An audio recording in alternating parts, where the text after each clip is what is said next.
Kako lahko prepoznamo, da otroci, mladostnice in mladostniki doživljajo spolno nasilje? Ponavadi gre za kombinacijo znakov.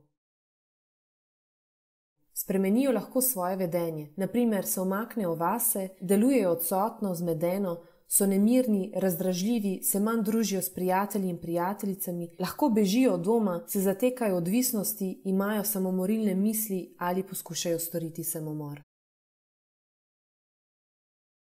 Lahko so prestrašeni, zaskrbljeni, tesnobni, imajo občutek krivde, jih je sram, se samo obtožujejo ali izgubijo zaupanje v druge ljudi. Lahko imajo občutek, da drugi ljudje mislijo, da so drugačni ali da je nekaj narobe z njimi.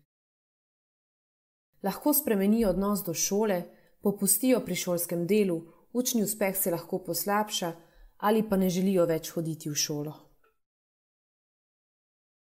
Lahko imajo tudi težave s telesnim zdravjem, na primer težave s sečili ali prebavili, bolečino v želodcu, pogoste glavobole, motnje prehranjevanja, motnje spanja ali poškodbe in bolečine na intimnih predelih telesa.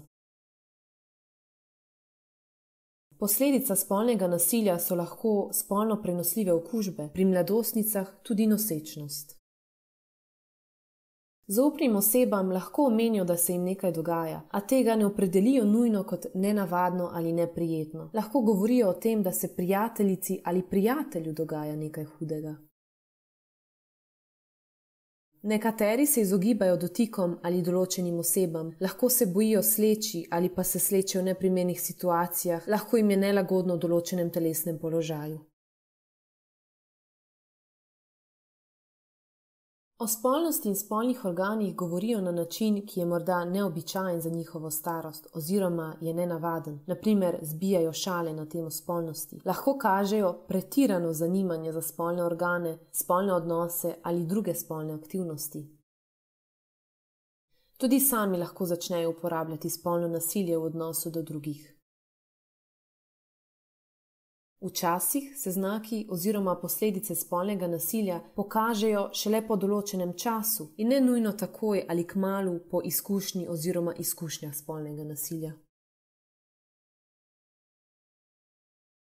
Pomembno je razumeti in upoštevati, da imajo lahko otroci in mladi opisane težave zaradi več vzrokov, ne samo zaradi izkušnje spolnega nasilja. Vsekakor pa ob naštetih znakih najbrž potrebujejo vašo pozornost in pomoč. Če pri otrocih ali mladih opazite enega ali več od naštetih znakov in posumite, da doživlja spolno nasilje, se z njimi pogovorite.